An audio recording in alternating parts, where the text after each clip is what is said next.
email with all the information that got sent to us. We're rolling. So yeah, well, it's not here, it's on the email. Nicole, are we at 5:30? You're at 5:30 on my laptop and 5:30 up there. All right, here we go. All right, we will call the Monday, September 15th, 2025 special school board meeting agenda, board meeting to order. And I will note that access to meetings is both in person as well as we're streaming live, so anyone in the community can watch tonight's meeting. And Mr. Lepak. Here. Mr. Summers. Here. Mr. Liebrick. Here. Mr. Pope. Here. Ms. Mercer. Here. Ms. Bushman. Here. Ms. Erler. Here. Mr. Kowalski. Here. All right. If So you can we hear me. will Move into the interviews of candidates for school board, and I'll turn it over to Can Corey. you hear me? Yes. Yep. We're muted. You can though. mute can't hear us. yourself now, Ted, okay? You can't hear us, we're muted. Sorry. Ted, you can mute yourself and we'll continue with the meeting. You did. We're good. Perfect. Good evening, and thank you all for being here tonight. I'm very He can't hear appreciative. us. With that muted, he can't hear us. Okay. Okay, thank you. Very appreciative that all of you are interested in serving on our school board. It warms my heart to know that we've got 8 community. You also have the timeline and the applications, which you've already seen. And in the right-hand side of the folder, there is an interview questionnaire where you can keep notes if you so choose. If you choose not to, that's okay too, but they do need to stay in the folder and get turned back in at the end of the night as well. Candidates, one of you will be appointed tonight after the interview process. Once that decision has been made, you will be getting a phone call from either Nicole or myself to find some time that you might be available between now and October 13th to become orientated. Your first meeting, whoever is appointed tonight, will be on October 13th, which is the second Monday of the month. That's when we normally have our board meetings.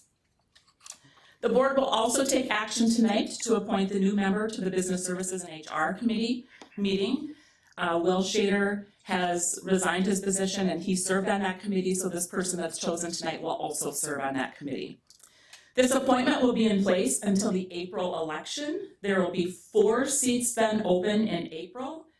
Of the 4 seats, the individual that receives the lowest amount of votes in April will then serve the remaining term of Will, which is until April of 2027. And then the 3 top vote getters will get to serve the 3-year term. Nicole has completed the random wheel name generator, and this is the order in which we will ask each person the questions. So we'll start with Liz with the opening statement, and then we'll move on to David for he'll be first for question number 1. So we'll ask Liz the opening statement and then we'll move around the table. So you'll go first, David, on question number 1. Miguel, you'll go first on question number 2. Christina, number 3. Joseph, number 4. Chris, number 5. Christina, number 6. And Jason, the closing statement. We will allow 1.5 minutes for both the opening statement and the closing statement. And we'll allow 1 minute for each of the 6 questions we're going to ask. Nicole will put a yellow sign up with 30 seconds remaining, and then she'll flip to the red sign once your time is up and you need to stop. After the interview process, board members will vote for their top candidate on the ballot that's in your folder. You must initial those ballots before turning them in. And just a reminder, the vote requires a majority of the full membership of the board. So the top 2 candidates will move to a second round of voting if needed until one candidate receives 5 votes.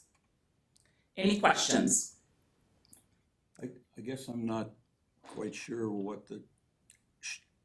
how will my opening statement be? You'll go right after Liz. Okay, and then I'll start with Question number 1. question 1. Yep, Okay. thanks for asking. Okay, with that, let's go ahead and get started. And we will start with the opening statement. And Liz, you have 1.5 minutes. Awesome, thank you. Good evening. My name is Liz Potter Nelson, and I feel incredibly lucky to get the opportunity to talk with you all tonight. Well, there are a lot of different ways that I could describe myself and share why I'm interested in becoming a board member. I think the thing that is most important is that I care deeply about public education and helping every student find success in our school systems. I'm a proud alum of the district, a proud mother of students in the district, a former high school science teacher, a former high school administrator, a former employee of the district, and now I get the privilege of getting to teach people who want to become teachers. My entire career has been focused on creating spaces and opportunities for students to find success, but especially where they may not think that they themselves can be successful. As an early career educator, I didn't always have the words for what that looked like, until a principal I worked with asked us to center students in the decisions we were making in a building like leadership level. What is best for our students? Knowing that so many people impact the lives of our students, those decisions then include our teachers, administrators, educational assistants, lunch folks, custodians, parents, guardians, bus drivers, administrative assistants, and community members, just to name a few people. The school board has the unique privilege of bringing all of those voices together and supporting and advancing what is best for our students. Thank you, Liz. We'll move on to David, opening statement. Thank you for giving me the opportunity for this interview. I'll tell you a little bit about myself. I was born and raised in Sheboygan Falls, Wisconsin. After graduating, I spent 2 years in the United States Navy. 6 months of that 2-year tour was off the coast of Vietnam. I was a cook in the Navy. When I was on duty, I was watch captain, where I was responsible for getting the meal out for 365 guys aboard ship. After getting out of, after getting out of the Navy, I actually enrolled in the Sheboygan County Teachers College for the second semester that year, in January that year. I wanted to find out if I could hit the books again. I wasn't. In high school, I really didn't like school, and I didn't know if I did okay, but I wanted to know if I could hit the books again. So during that 6 months at the Teachers College, I did fine, and then decided I'd go into accounting. I went up to St. Norbert's. I graduated there with a Bachelor of Business Administration cum laude. I moved to Stevens Point, where I spent 5 years in public accounting and 30 years in industry. I was started as accounting manager and finished as the chief financial officer. I'm on the stewardship committee of my church, and I am quite active in the local VFW. Thank you. Next, Miguel. Well, thank you, everyone, for inviting us here tonight to seek an opportunity to serve this great community. It's nice to see so many people wanting to be members here on the board. My name is Miguel Gabriel Campos. I've lived in the area for over 20 years now. I graduated from college here. I worked at the same job, currently work at the same job for the past 15 years here.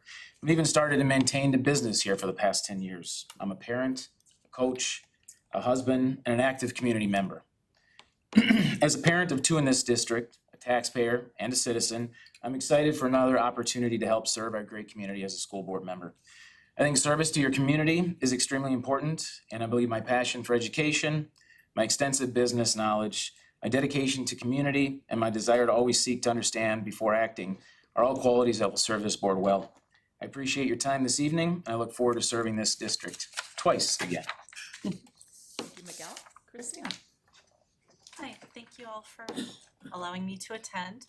My name is Christina Smith. I grew up in Green Bay, Wisconsin, so not too far away.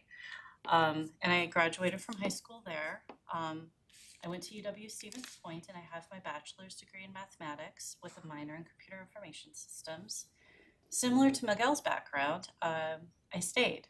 This is an amazing community, and just being part of it as part of my college career, it just really made us want to build our lives here. I started off as an intern in Travel Guard. I've been there my whole career. It'll be 22 years in November. I'm a parent of 3 beautiful girls who are members of this community and attend public school.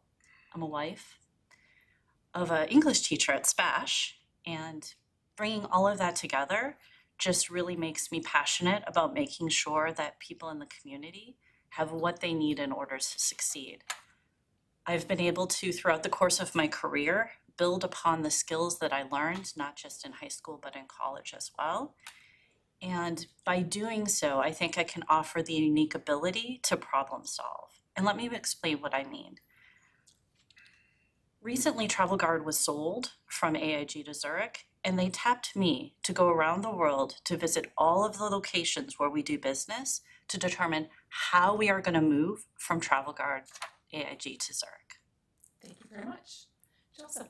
Hello, my name is Joe Schauer, and I too thank you for being here. And I too, like everybody here, have a deep connection with the community. I believe that education is the only way that a person can really find their own place, that can find understanding in what can sometimes be a very confusing world. I have my doctorate in music. I taught my entire career. I have taught at University of Minnesota Duluth, and also I went to Korea with my family for 10 years, where I taught in a multicultural environment, everyone from Koreans to Kazakhs to everyone else. And that's continued to today as well. Right now I serve as an executive director of the Portage County Literacy Council. Our main goal, and my main goal, is to give adults access to education free of charge. It's my job to get that to them, whether that's through funding or whether it's organizational skills or whether it's paying the people who need to be paid to teach the classes. That's my job. I want to bring that same organizational capability, that ability to assess, the ability to create, the ability to agree to this position. And that's what I want to do. And really, that's all I have to say. I again, thank you for your time. Thank you. Chris? Well, thanks. One of the least favorite things I love to do is talk about myself. But the reason I'm here, you reach a certain age and the things that you want to do are things you want to be passionate about, things you have time, energy, and things you're excited about. I don't have an ego at all, and I'm not an ambitious person. I do not have a degree. I've taken more classes, I think, than many people over the years. We moved all over the country. And the reason I started to really be interested in children and education wherever I lived was because I had a son. And I realized where I grew up and the education we had compared to the education my son had here was night and day.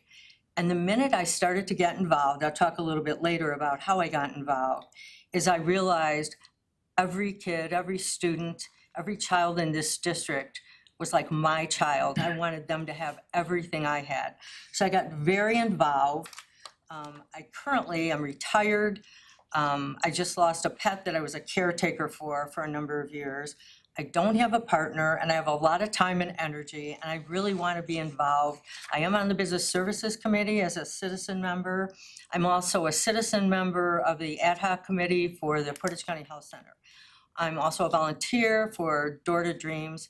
But when I thought about why am I here, what can I give back, what do I want to be involved in, this has been literally the joy of my life to be involved in this district, and that's why I was applying for a board member.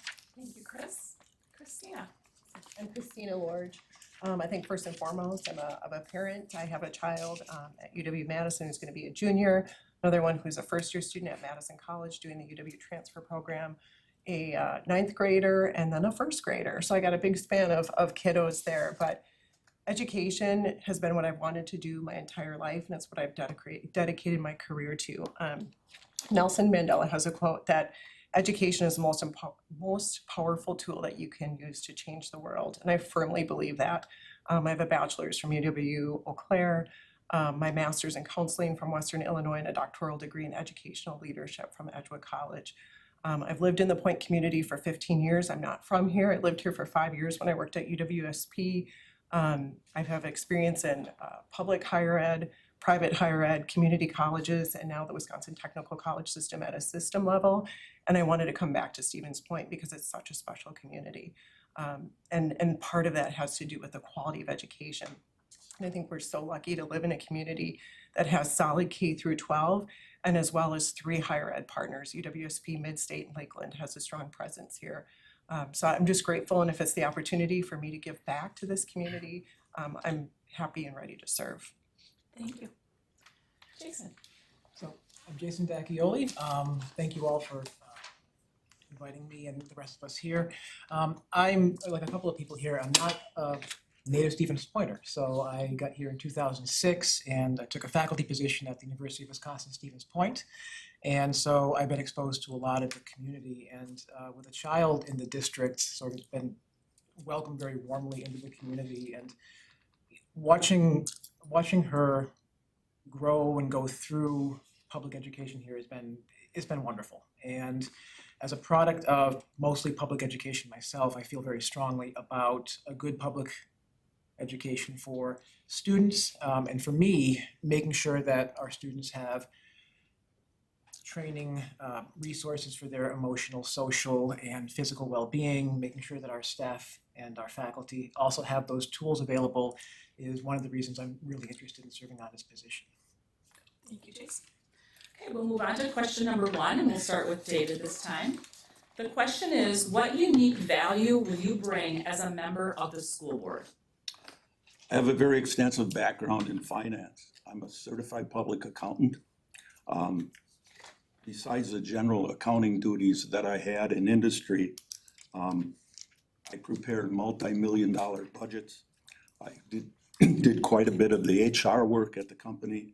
I purchased all the insurance and for the company, health, liability, casualty.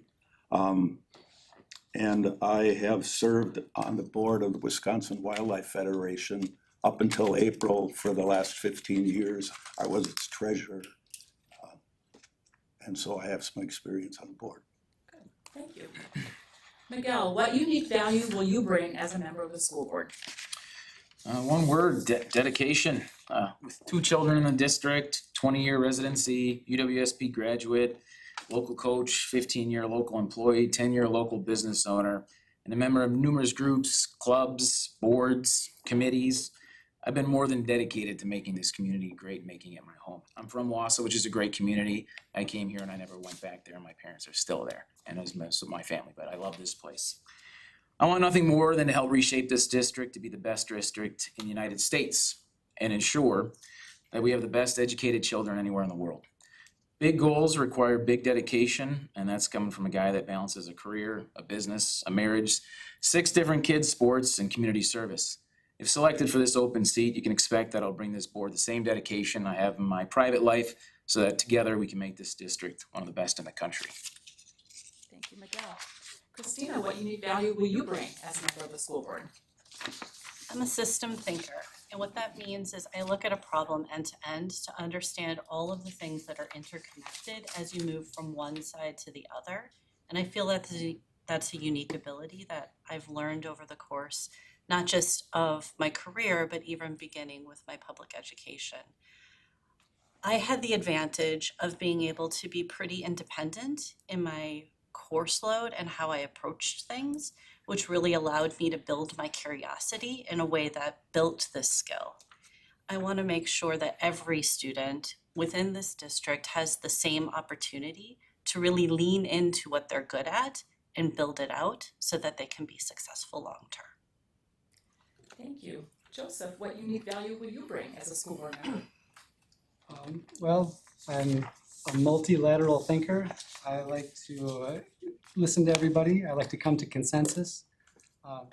As I said, I'm good at analysis. I like to use the facts to build something that's new to reach across different groups. My son is currently in his first year at SPASH. He's thriving, and part of why I want to be here is to show him that we can be engaged, that living a full life means being fully engaged in the community. And that gives me a bit of inspiration to bring it all together. I want to be here to serve. I want to be seen as serving. I want to outreach to the community. And hopefully I will have the chance to make good decisions with the current school board. Thank you. Chris, what unique value will you bring as a member of the school board? Before running for the board, I attended 2 years of board meetings, committee meetings, and I served as a district advisory committee for the district, a facilities committee, and I visited other districts in the state to find out possible new funding solutions for the state. And I did a lot of work. I was a parent volunteer, I was an educational assistant in our schools, and I was a paraprofessional educator in Colorado for hearing impaired students. When I ran for the board, I was elected 7 times. I never put up a sign, I never asked anyone to vote for me, but they knew me because all the work I did was above and beyond what you could do. Many people don't even understand the major roles of a school board member, being hire and evaluate a superintendent, evaluate and pass a balanced budget, and set policy, not only legal, but also policies that show the values of our community. I just feel like I've been someone who's always advocated for our district. People know me, trust me in the business community and the community for what I've done and for what I like. Thank you, Chris. Christina, what unique value will you bring as a school board member? The work that I currently do now very much so aligns with the work of the school board. I serve as the State Director of Adult Education and Family Literacy for the state of Wisconsin. And a large piece of what we do is GED attainment, HSED attainment, foundational skill building, and metrics related to employment after exit. So I am deep into data, disaggregated data, looking at attainment gaps. And on top of that, faced with the challenge of stagnant funding, declining FTEs, and the impact that it has for us as a system. And we continue to far exceed the benchmarks that the federal government has for us in math, reading, English language learning, with no additional funding and additional layers of federal bureaucracy. And so I think I have that ability to look at things from a systems perspective, to prioritize collaboration so we can be as effective and efficient as possible to serve our learners. Thank you. Jason, what unique value will you bring as a member of the school board? So I've been very lucky in my time at UWSP to have had a variety of positions. First and foremost, I wanted to go into education higher education because I wanted to work with students. In my time there, I moved from faculty to a department chair and then to an assistant dean, so progressively more administrative roles to get a sense of how a large, complex organization functions. Ultimately, I did go back to faculty because my heart is really with being with students. But that really gave me a sense of, it gave me a sense of budget, it gave me a sense of what it's like to work with a variety of personnel, to work with those who are in positions that are above you and those who are report to you. It gave me a sense of what it's like to work within the confines of sort of a flat state budget.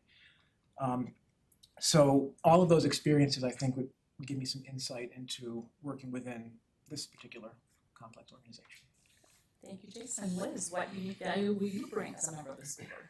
So this is the start of my 20th year in education. And I bring to you 19 completed years of experience teaching and serving as an administrator in secondary and post-secondary institutions where I've worked in urban, suburban, and rural settings. I've also worked with learners from secondary students all the way up through adults in helping them to support learning content and become the best teachers that they can become. Fundamentally, my life is education. I live and breathe education. And due to the unique roles that I've had as a teacher, an administrator, a technology integration specialist, a secondary curriculum and instruction coordinator, a professor, and a mother and a community member, I have a unique lens that I can use to look at situations that come up in the district and help us all reach consensus through varying perspectives. I too look at systems. I too am a systems thinker, and I help us leverage all of these different lenses and unique perspectives to help us find the best way forward. Thank you, Liz. Okay, we're gonna move on to question number 2, and we'll start with Miguel this time. This question's a little bit longer. I will repeat it if you want me to do that before each of you go. But here it is. How has your background and experience prepared you to be effective in an environment that upholds our strategic goal to increase student achievement and growth in English language arts and math with an intentional focus on accelerating growth for student groups currently performing below expectations? Miguel. One more, no, just kidding.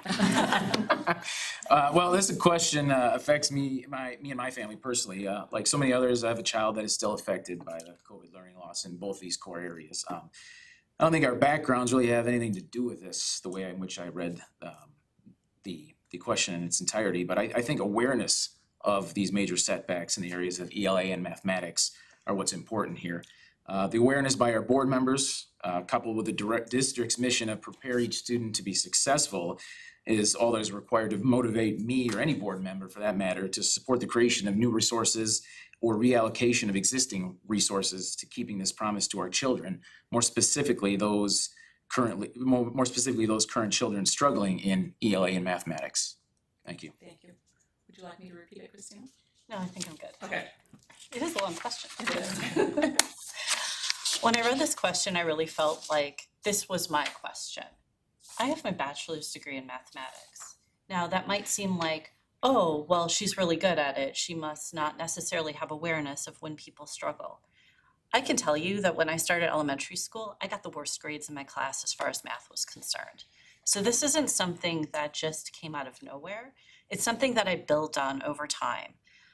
Now, I know UDL is a concept that's relatively new to the educational system, but I have to say that probably my school had a very early version of that. And it was really adapting the curriculum to show abilities and not necessarily just focus on it verbatim.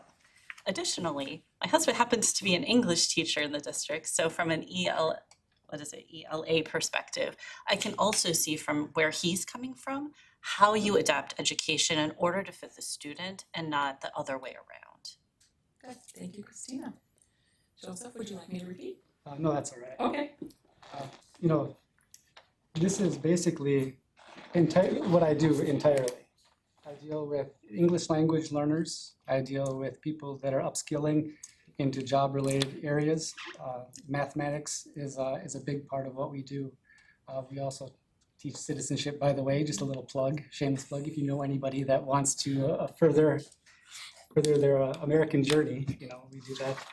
But in this position, I have to deal with all types of learners, different socioeconomic groups, different cultural backgrounds, and I have to see each one through a specific lens. And with that information, I design programs. I hire staff. I design curriculum. Knowing which areas to pull from is really a skill that takes time to develop. Another aspect of what I do and what I think I'm good at is adaptation. I can quickly see that something is not working or something is working, either cut it or enhance it, make a change that makes it possible for a learner or learners to succeed in their own way. Thank you. Chris, would you like me to repeat? So this is a change for the original number 2 question. Big surprise, but this is a great question. So our minority and ELL and marginalized students are really a concern for increasing student achievement and growth. I understand and have seen many times where our administration is monitoring and addressing and adding support where needed. The growth in our high school is concerning. Adjustments to state standards leading to higher proficiency rates has had an impact. I think it's very important for the board to continually monitor progress when possible through the year. Are there measurable goals? There should be. Every year, the students and staff change, and I think asking questions about initiatives in place and questioning answers is important. Closing that achievement gap is crucial if all of our students are going to be learning equally. So I think monitoring is huge. Thank you, Chris. Christina? Much like what David said, my work involves around poring over the data. We serve over 27,000 learners statewide in adult education, and the highest 2 areas that we serve for foundational skill building is math and in English. So again, continually poring over that data, disaggregating the data, identifying where there's gaps. But on the flip side of this as well is we're also charged with the professional development that we provide for all of our providers. And in that, it is critical looking at what is working, identifying those faculty, those institutions, community-based organizations that repeatedly are high performers and asking them to share their best practices and to elevate their voice. And I mentioned before, we've dealt with stagnant funding. We've been stuck for the last how many years, but yet the needs of our learners continue to increase, and you know that working in education. We continue to exceed those metrics because we rely on collaboration and we do things at little to no cost or no cost, elevating those best practices that we have. And it just takes time pouring into that data and really digging into it. Thank you. Jason? Would you repeat the question? please? Absolutely. Thank you. How has your background and experience prepared you to be effective in an environment that upholds our strategic goal to increase student achievement and growth in English language arts and math with an intentional focus on accelerating growth for student groups currently performing under expectations? Thank you. So one of the core requirements of my position as administrator, as assistant dean, was to evaluate a large complex portfolio of student data to see how students were performing in a variety of different courses. And as a disclaimer, as a chemistry professor, math is near and dear to my heart. And it does get down to looking at what the data tells you. So if there are if students are performing at a particular level in a particular area, then if it's good, then we continue to do that. If it's lagging, then we have to engage the people who are teaching those courses to find out what are the students needing. In terms of English and language arts, that would probably be my weakest area. I do know that coming into a university setting, we do have students who are even now well below English and language arts. So that would be an area I would need to definitely brush up on. Thank you, Jason. Liz? As I shared earlier, this is the start of my 20th year in education. Of those 20 years, I spent a decade as a high school science teacher. Mine was physics and chemistry, sorry. And so I spent that time writing curriculum that provided access to all students. That was my focus. As science teachers, we identified that we had a really unique privilege of being the application oftentimes of English and math. I need to know English and you need to know math to be successful in those content areas. And so we collaborated with our ELA and math colleagues on a very regular basis. As a teacher and administrator and secondary curriculum instruction coordinator, it was also my job in various capacities to coordinate and learn how to support and leverage English and math within all of our courses across curriculum using things like UDL. I've worked directly with our ELA and math teachers in the district as well as in other districts. And informed by my time in the classroom and now as a professor, much of my research actually focuses on the systems that prevent our students from finding success and then creating access for students who may be performing below expectations. Thank you, Liz. David? As a young person, I was willing to learn. I had good teachers and I had parents that were concerned about my education. Those three things must make educating a person, a child, a lot easier. When you're trying to get everyone up to grade level, it must be more difficult when those three things aren't in place. My major is in finance, so I wouldn't know how to do that, and I'd have to defer to the people that have backgrounds in education. But that's it. That's good, thank you. Okay, we will move on to question number 3, and we will start with Christina this time. List the top 2 issues you feel the district is facing. I'm gonna list my top 2 issues, but they're kind of interconnected. So the first issue, I think, is an issue for any school district, and that's student achievement when the student is in a disadvantaged situation or has special needs.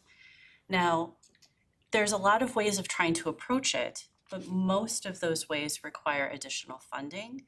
And as everybody has mentioned, funding tends to be relatively stagnant, and it is hard to keep pushing the envelope when you don't necessarily have the appropriate resources to do that.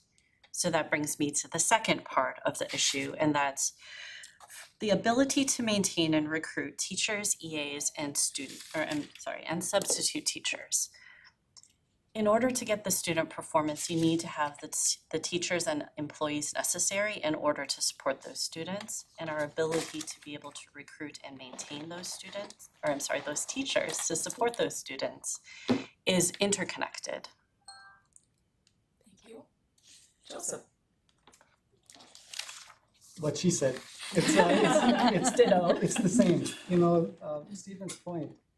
I'm finding out more and more. I mean, I've been here for quite a while now, but in talking with my son's teachers, you realize how good this school system actually is. All the services that are offered. So when I say student achievement and engagement, I'm really talking about engagement of those that are probably not in the center lane. You know, those that are, you know, mind the sides of the road. And now everybody is engaged, everybody moves forward. So really, that's my perspective on achievement and engagement. You know, pay attention to the ones that aren't directly ahead of us, and then you can inspire everybody. The second part also is retention of faculty. Again, Stephen's Point does a fantastic job with retaining faculty. I know there have been issues, there always are, but in pursuit of that retention, my goal would be to facilitate the interaction between the school board and the teachers themselves. My goal would be to try and give them the tools necessary to give them an ear. Thank you. Okay. Sorry. Chris? Okay, I'm gonna start with a little cliche, the buck stops here. Well, everything that falls under the buck is gonna affect all of the needs in this district. So adequate funding is always a concern in our schools. The lack of guaranteed dollars, the possibility of short-term borrowing, and the need for continued referendums are concerning.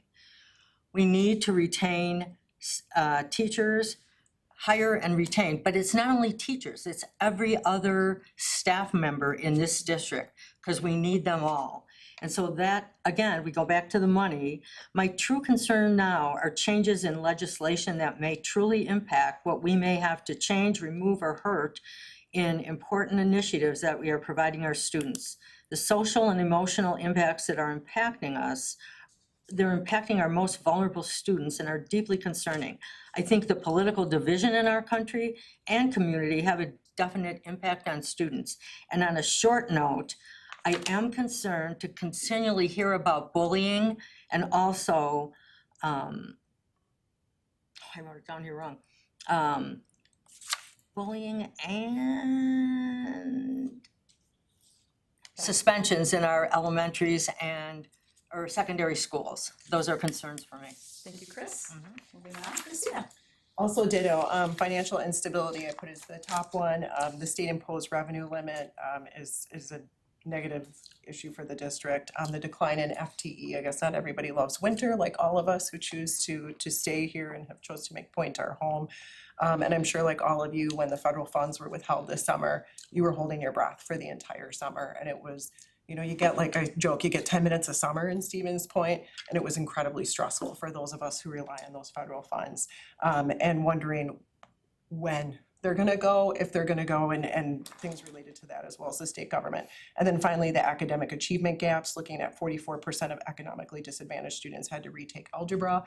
And again, digging into the data on those groups that need more support and how we can provide it with limited financial resources. Thank you, Christina. Jason? So I'd like to look at two issues within the framework of what the strategic priorities are for the district. So as people have said already, money is what everything is tied to. So recruiting, developing, retaining quality staff, faculty, fostering student engagement, growth, learning, responsibly managing those finances and facilities and operations, they're all intertwined with funding. And so I view that my position here would be to help to facilitate that through the lens of my experience trying to work in an organization like a university. The second issue, I think, involves making sure we let the community at large know the good work that's being done in the schools. The fourth strategic pillar is connecting school, family, and community. It's more important than ever because what we do in our schools, if we can demonstrate the success of a public education to the community, we can show them that it really is a public good. Thank you, Jason. Liz? I think for me, one of the big issues really kind of falls under helping every student find success. Based on the last question, we have students who aren't finding success in the district, and that definition of success is going to vary from student to student, and from family, and within the community, even how we define success changes. It's a moving target that makes it really hard to achieve, but it is something that I think that we can do because we have excellent teachers, wonderful administrators, and adults who work with our students. But it's tricky because it's a moving target sometimes. Within reason. I think the other thing that I really think a lot about is the ever-changing role and demands that we broadly place on the adults, especially teachers who work with our students. Education is ever evolving, and public education has a beautifully complex relationship with meeting the needs of the community. And how we think about meeting those needs and supporting teachers in this very volatile experience, we need them here, we need them doing their best work, and if we can help to mitigate that and provide them those resources, I think that's powerful. David? I'll be echoing much of what has already been said. Getting all students to perform at grade level in math, reading, writing, and science, as well as preparing them to be successful adults, whether that's furthering their education in technical school or college, or just in everyday life. Also hiring new and keeping good teachers on staff, as well as maintaining facilities in excellent shape, all within the tax levy guidelines set by the state. Thank you, David. Miguel? First for me was teacher retention. Teacher retention has been a top issue in all school districts across the country. We need as many ideas as possible to help find solutions which help reduce the loss of these good teachers and attract more teachers to the profession itself. Could have all the money in the world, but there's less and less people wanting to become teachers. We need to understand, why do people not want to become teachers now? On that same note, we also need to encourage board member interaction with the teaching staff so that the board is making decisions with information obtained directly from those that are affected by their decisions. And last but not least, everybody stated it, financial stability. Budgetary constraints are an ongoing issue for this district and every other district here in the US. For the foreseeable future, the board is going to require as many new, creative, logically relevant, perhaps even unpopular ideas and solutions to be brought forth to try and help maintain course, if not correct it, while ensuring that taxpayers are not always the go-to solution. The cost of living is reaching a peak where we're seeing referendums popping up and failing everywhere across the country. New solutions, new legislation, new partnerships, and new financial allocations will be necessary for the district to endure. Thank you, Miguel. Okay, we're moving on to question number 4, and we're going to start with Joseph. Share an experience where you strongly disagreed with a decision made by a group that you were part of. How did you handle it moving forward? Well, the word strongly, maybe not. I don't really believe that disagreements are necessarily a bad thing. They're often a vehicle to arrive at a more robust solution. I'm always careful not to become entrenched, not to make it personal. But one situation that comes to mind is when me and several board members of the PCLC disagreed on a budgetary issue. That issue was when we have two pots. We have our long-term reserve and we have our daily operations. So the long-term reserve is held in long-term CDs, which are re-upped from time to time. There were individuals on the board who wanted to re-up the CD, but instead not only using the existing reserve, they wanted to dip into the operational money, which I increased threefold through grants and through different donations. Thank you. Sorry. Chris? I'm a little uncomfortable addressing this, but I think it's important that I do, because when I thought about what other group experience that I had that I disagreed with and took an action of, it was years ago, we had our organizational meeting on the board when we appoint officers. There's a way that we can do that, and people, as they're doing now when they vote for us, they put their signatures down. And for years, if the community wanted to know who voted for which officers, they would go in and be able to do that. And there was some kind of a disagreement, and they changed that process so community members could no longer see, and this is by statute, whether they can or not. I thought for years, if community members wanted to see that the board should be transparent. The board did not agree with that, so I came and spoke and just said, I really believe it's important to be transparent to the community. These are officials of the school board, and I really feel like they should, so Thank you, Chris. that's how I dealt with it. Christina. I also agree disagreement is a sign of a healthy organization. It means that there's trust, that people can speak their minds and share their truths. When we had that withholding of federal funds, we had some balance funds that we wanted to distribute to providers as quickly as possible so they didn't have to lay off staff. And the way our executive team wanted to do that did not sit right. It maybe advantaged one group a little bit more than another.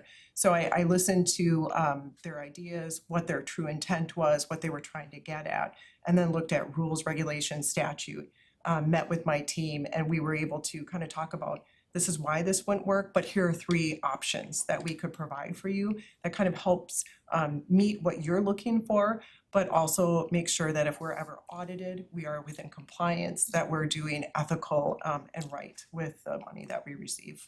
Thank you, Christina. Jason.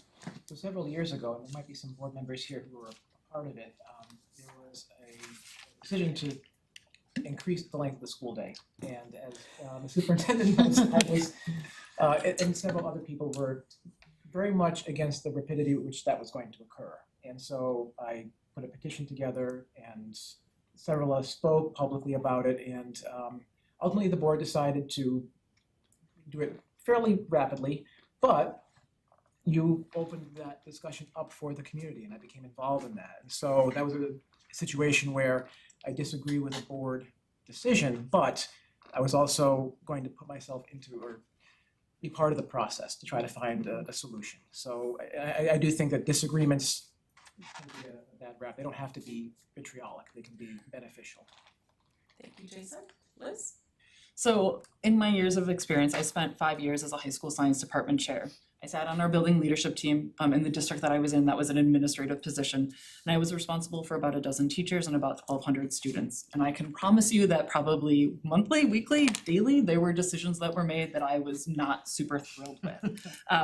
But like as a young leader though, I was reminded that we each advocate and approach problems differently and from the perspectives of the people that we are trying to support. For example, we found that counselors were often advocating for students to take anything but a science course. When I wear my science department chair hat, like my goal is for students to take 4 years of science. The counselor's goal is for them to graduate. And sometimes that can be a conflict. But really, when we sit and talk about it, we can start to identify places that we can find common ground. I know that as a mom, I sometimes struggle with decisions that I hear about, but as an educational professor or professional, I know that those are the right choices. So for me, I have to situate the rationale behind the decision and the perspectives of the people making those decisions, and that often helps me think about how we are moving forward and ultimately the way to most benefit our students. Thank you, Liz. David? As I've stated before, I was on up until this past April for 15 years on the Wisconsin Wildlife Federation Executive Board. Over the years, they have had many motions brought forward to be in support of or against certain proposed new laws or issues. I have not always been in the majority. When a motion is made, there is always a discussion period where I could voice my opinion. If I was not successful in persuading the majority to my opinion, you just move on. Thank you, David. Miguel? Work from home.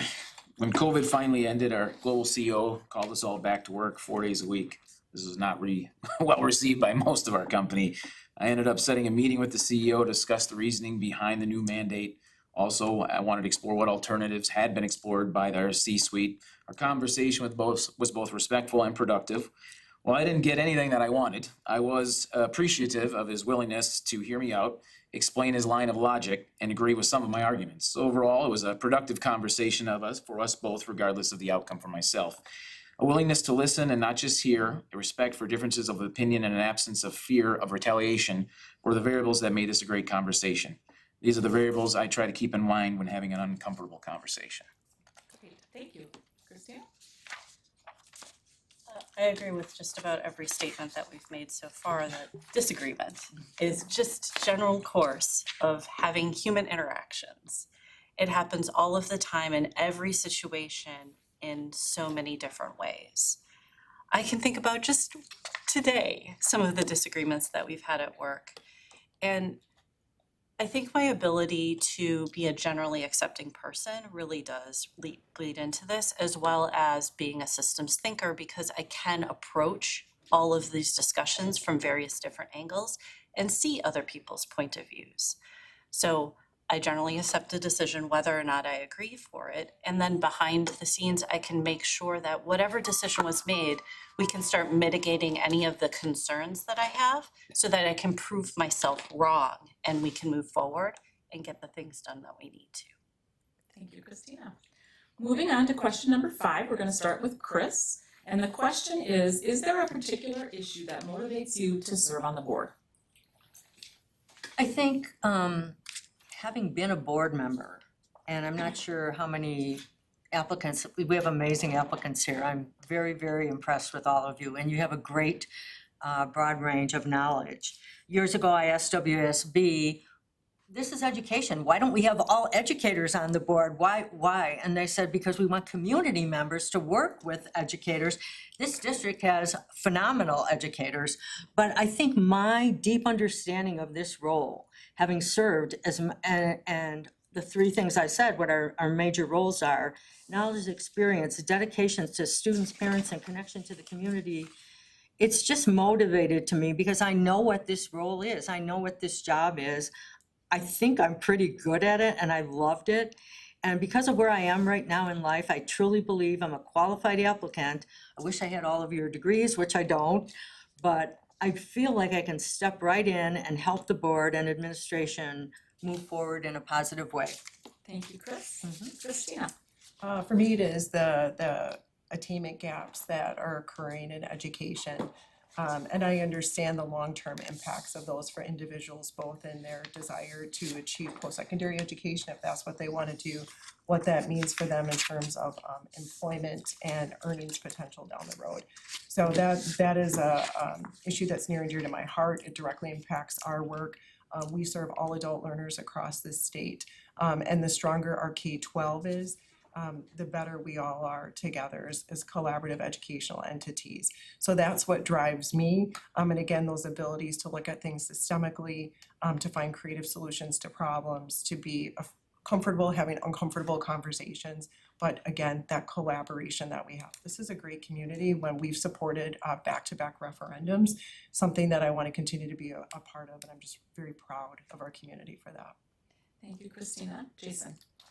So the majority of my K-12 education was in public schools, and I was heavily influenced by a lot of supportive teachers. And part of my desire to serve on the board is to give back to public education. I'm looking to serve on the board holistically as a community member, as somebody who's involved in higher education. I really want to ensure that our students are prepared to navigate an increasingly complex and polarized world. And I'm hopeful that by working with members of the board, I can help to tune out social media, cultural war noise, and help students focus on what's important, which is teaching them to think critically and to live productive and meaningful lives as citizens. Thank you, Jason. Liz. For me, it really is the success of students and supporting teachers and other adults who work with our students in being the best that they can be. Which ultimately, if you haven't guessed already, I'm a curriculum and instruction nerd. For me, a lot of this is centered on curriculum and instruction.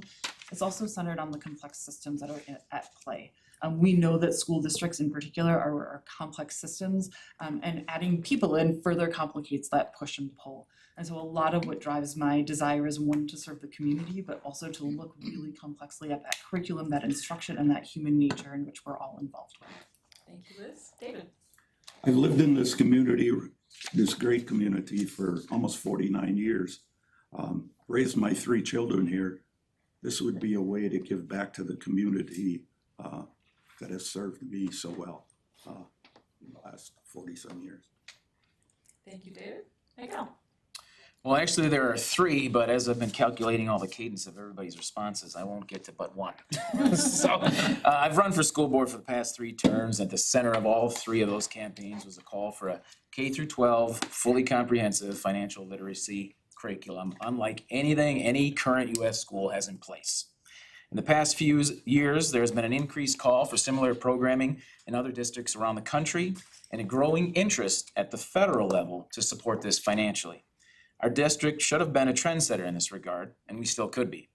I challenge all of you here to prepare each student to be successful, with their money. I can help with that. Thank you. Thank you, Miguel. Christina?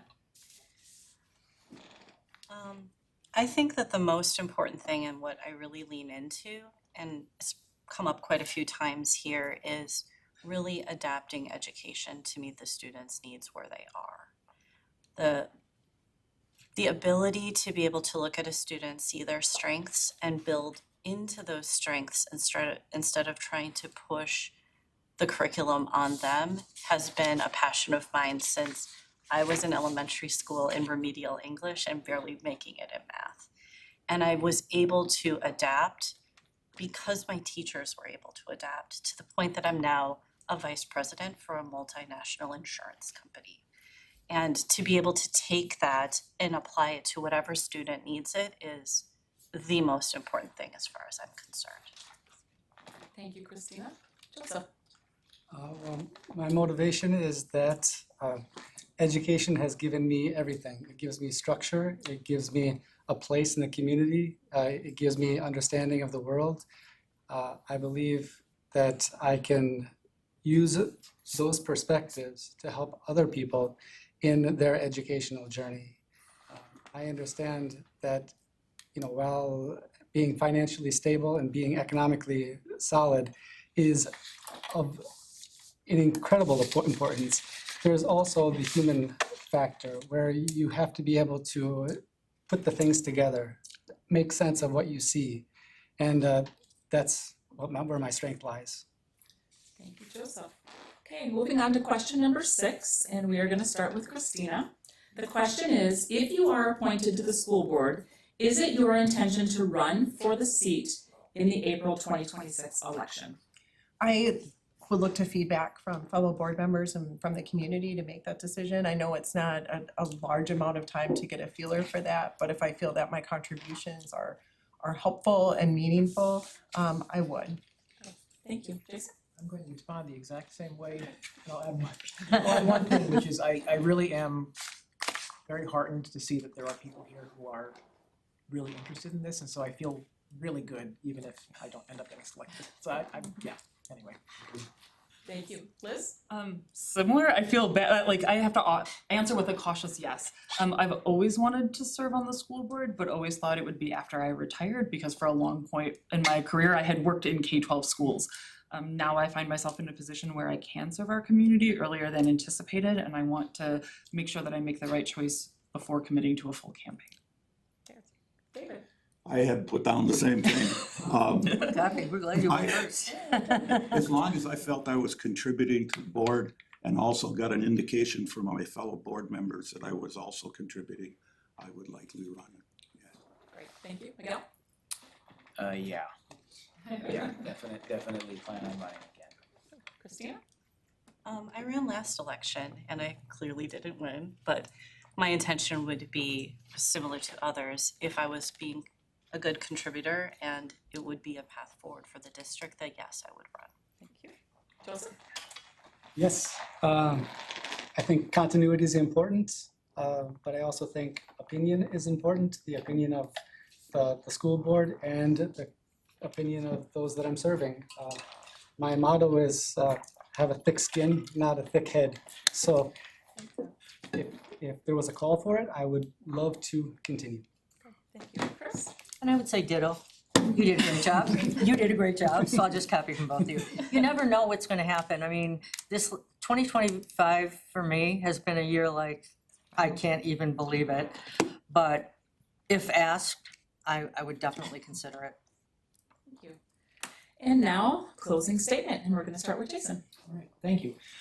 I'll keep it very brief.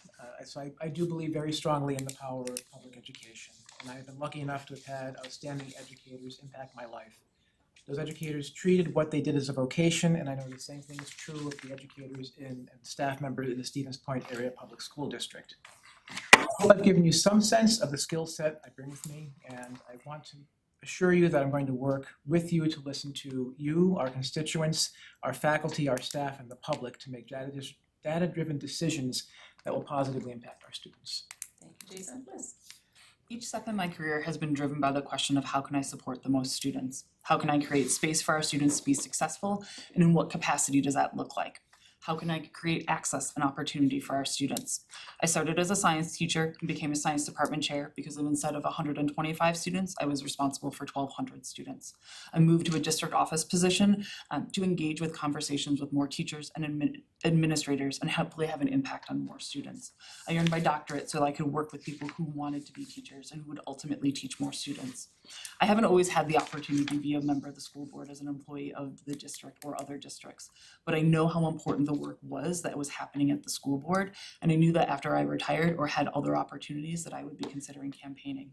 Now that this opportunity is here, it seems like the one that should be pursued. Thank you, Liz. David?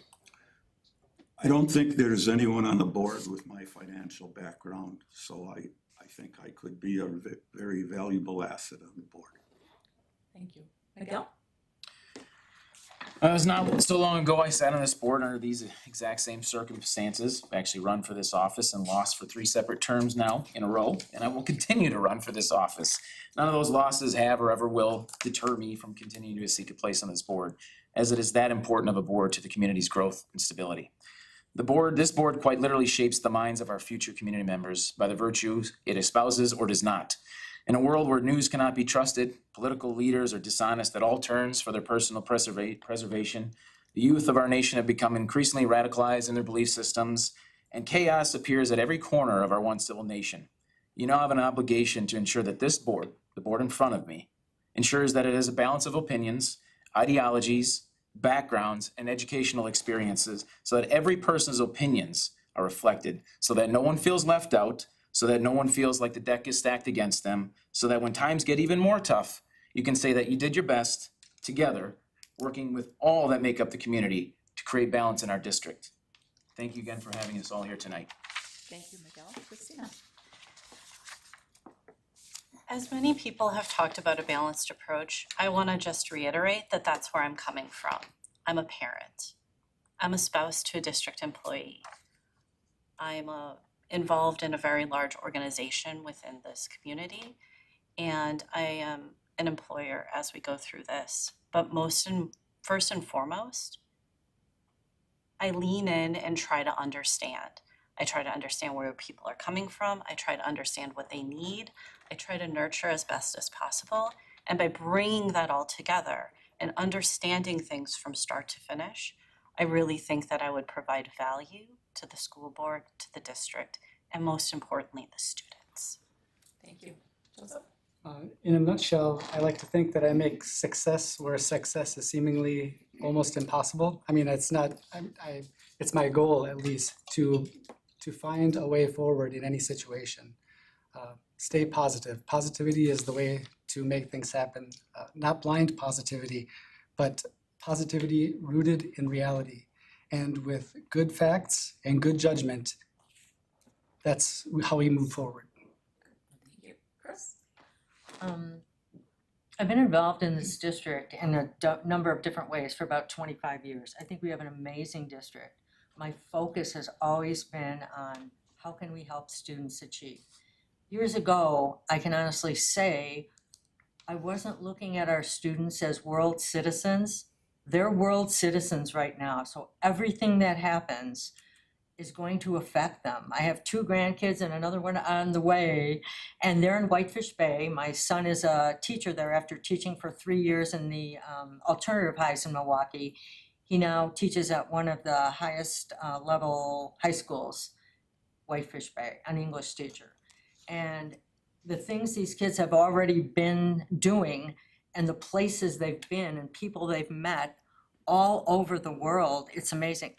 These opportunities that our district provides, we need to make sure that they continue that. We've got amazing professional people, and we also have people in the community who see the value of this.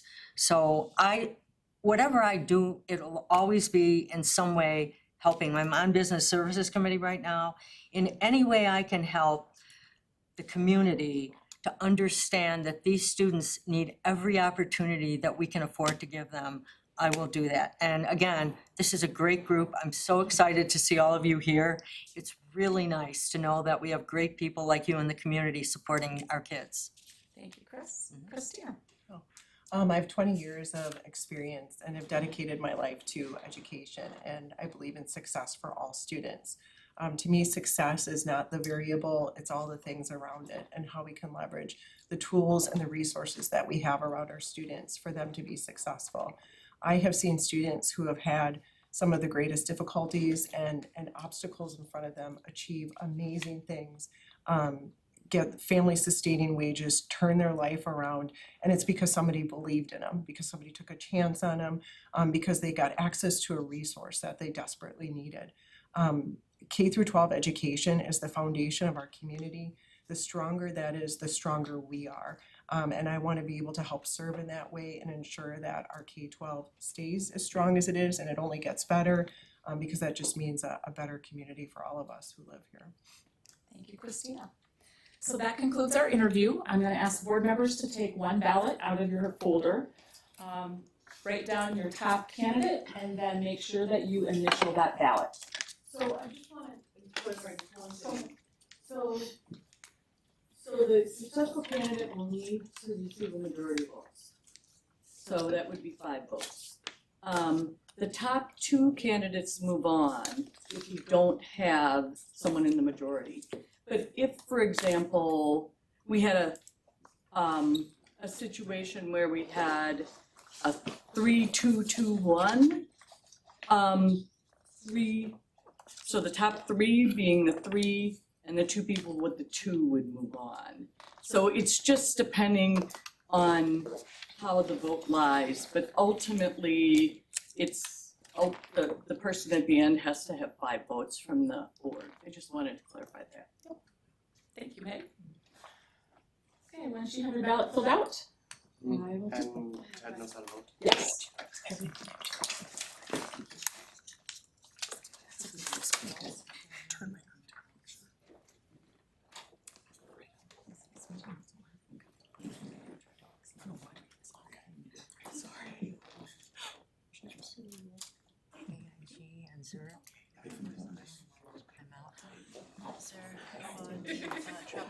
Travel card? So my brother and sister-in-law both, years ago, retired from Zurich in Schaumburg. Yeah, that's Oh, where no. the North American headquarters. Yeah. Small So, world. yeah, that's really cool. So she was a corporate lawyer for Zurich, and I don't know what he did. He built all the offices all over, in all the different locations in there. Something in real estate. Yeah, something in all their offices and all that kind of stuff in that, but yeah. So every time, and they're in, they live in Roselle, Moved up to Green Bay. which is near Schaumburg and that, so every time we'd see the big Zurich. Yeah, it's right by the highway. It's That's a where very mom- interesting looking building. Yeah, I haven't been in there, I've been by it though a million times, it's by Woodfield Shopping Center, which Woodfield in Schaumburg, that wasn't even there when I was a kid. So it's great. Yeah, so now you have a local Zurich presence. Yeah, there you go. Okay, the top 2 vote getters are Miguel and Liz. So board members, you will need to vote again. Congratulations to Liz and Miguel.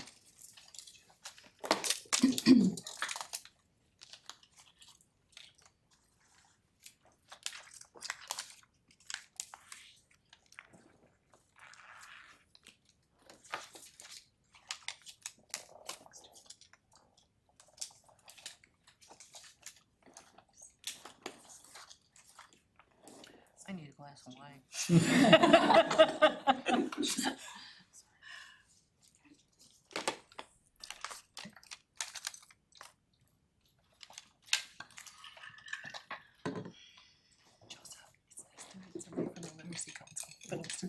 Nice to meet you. Are you Wisconsin Literacy? So the technical college system, and we distribute the EFL funds. So we have a couple CPOs, we have Literacy of Green Bay, Literacy Network. We have an individual with 5 votes. Congratulations to Liz Potter Nelson. Yay. You will be our next board member. Again, thank you, everyone. Please consider potentially joining a committee or future elections for board seats. Again, it warms my heart to know that we have this many people that are really interested in our district. So thank you, enjoy the evening. Nice to meet you. Nice to meet you. Meg's got a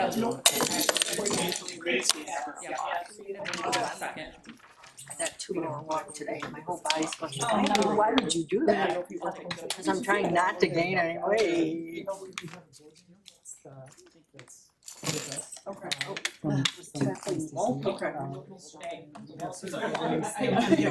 Supportive programs. And another motion? I understand. Thank you. Okay. The board members cannot be You're always close. You can definitely find me on Point's website, so. We'll jump, we need to chat, yes. I would be hoping that we have someone. Probably not. We did, however, just. She's got time. Thank you. Yeah. Thank you. Yep. $90,000 that we just come to into now. So. Thank you so much. It just, thank you so much. We live in a great community. I mean, It's been a struggle for us to get up. Back in the day, I used to do it all the time, but with all the other things that I got going on, keeping me up at night. It's just so hard. 1 in the morning. Yeah, it's not worth it. It's, no, cause then I don't get rested, I can't build muscle if I'm not rested. So, then it's all for nothing.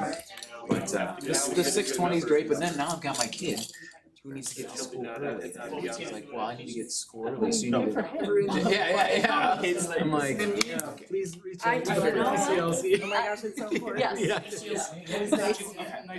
Do you want me to stick around? We'll be in touch. Okay, Yeah, thanks. thank you so much. Congratulations, Liz. Oh, I don't know, I Thank you. Oh, okay. It was really nice meeting you. Yeah. Good to see you. Those things are changed, man. they are, my neighbor's got. I just three. I got 2. Meg, let's relative to get this thing. Are we rallying? Yeah, let's, It'll just be a couple seconds. How much did you end up selling that thing for? You can sit wherever you want. I'm sitting in All right, I'm a chair sitting. with a table in front of me, there you go. You have to sit and then. Pretty good. You're Oh, fine, thanks, right? You can sit wherever. You're fine. Hey Miguel, how are you? Good. Good to see you guys. See you later. It is too nice out. And G. Oh, G's open. no, G's here. Do we want to stay? Yeah, we have to take action on 2 quick things. You ready, Meg? Let's get down to business to get out of here. Yeah, we have, yeah. Real still. Open. Still open. Jen is being. We're still recording, so. I know. Okay, so I lost the agenda in turning in my folder. So, 3A. yep.